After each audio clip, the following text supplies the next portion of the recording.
छुट्टीको दिन यहाँ भाइ कमल भाइ पनि छन्। हेलो कमल भाइ, म आज थुक्पा खाने प्लान गरिएको छ। थुक्पा हाम्रो नेपालको जस्तै अब घरमा बनाएर खाने, अब होटेलको जस्तै पाराले खाने भन्ने प्लान छ।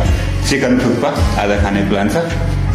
भेजिटेबलहरू यहाँ भाइले काटेर अघि रेडी गरिसक्नु। चिकनहरू यहाँनिर यी सट्टासँगले आज थुक्पा अघि नै रेडी भइसकेको छ। थुक्पा चाहिँ अब यहाँनिर चट्टासँगले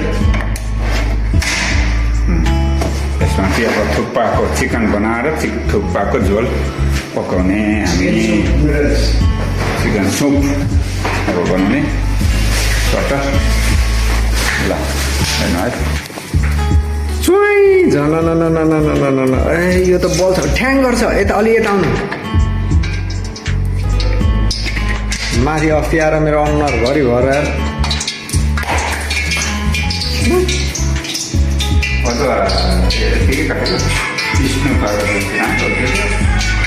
यस्तै ठिक सबैको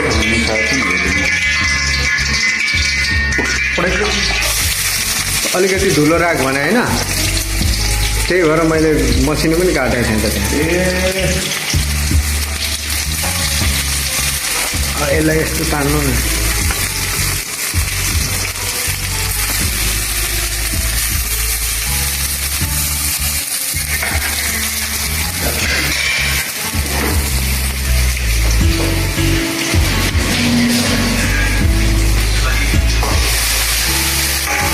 हाम्रो यहाँनिर थुक्पा खाने प्लान भयो कि नखाएको पनि निकै भयो। थुक्पा खाइदिउँ भन्ने प्लान भयो।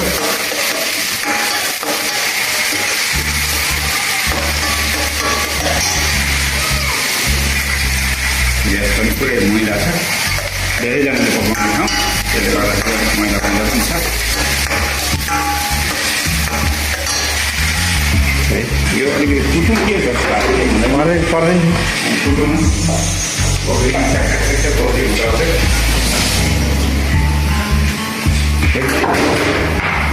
अलिक राम्रो हो कि। देखो न गाइस, देखो न।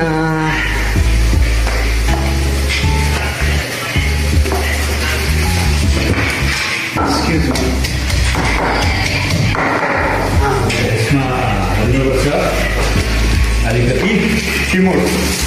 ओहो, नेपालको याद आइहाल्छ नि। टिमुर हाल्नु, टिमुर पनि फेरि यस्तोमा हाल्नु नि, यस्तोमा त्यो पोको पारेको छ।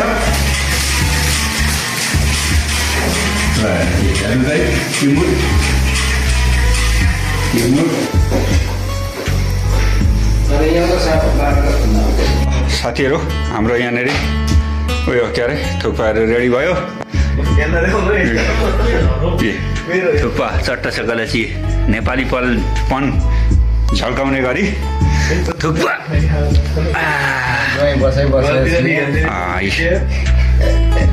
भाइ कमल भाइ र म यहाँनिर। ल उयो गर नि त, यो अझै नमटो थोरै हाल, थोरै हाल। होइन त्यसरी होइन,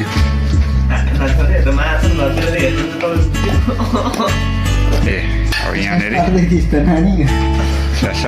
यो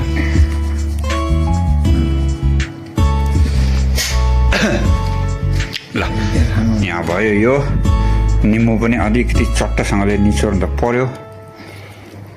यसो आज थुक्पा खाने मन भएकोले गर्दाखेरि खाइदिउँ न होममेड थुक्पा।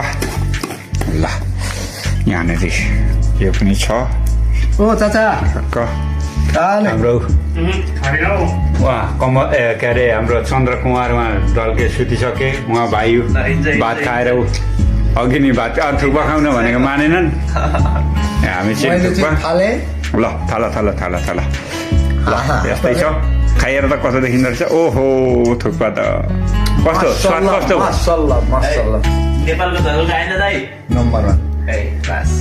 थुक्पा त मेरो पनि फेभरेट हो नि। थुक्पाहरू भयो, मोमो भयो, चाउमिन भयो, फेभरेटले गर्दाखेरि ग्यास अलिकति बढ्छ र बहुत समस्या छ त। ल साथीहरू, अब थुक्पा खानालाई रेडी गर्दैछौँ। अब हेरौँ कस्तो हुँदो रहेछ, होटेलको जस्तो हुन्छ कि आफूले पकाएको कस्तो हुँदो रहेछ हेर्नु। म टेस्ट गरेँ है।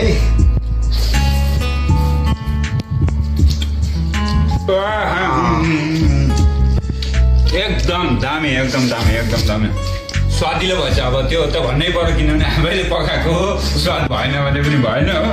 तर रुममा पकाएको पनि दामी छ है। मिठो छ मिठो मिठो। कस्तो लाग्यो तिमीलाई? मिठो छ? खतरा। त्यही भएर मेरो बोल्ने फुर्सदै छैन मुखमा मिठो भयो।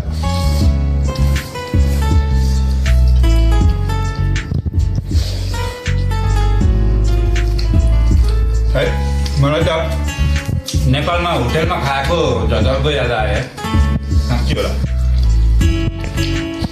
आजलाई यति नै, धन्यवाद।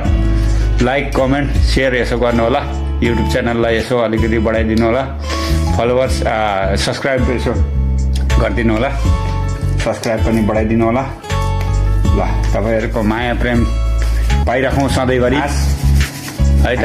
ल सबैलाई धन्यवाद यो भिडियो हेरिदिनु भएकोमा। ल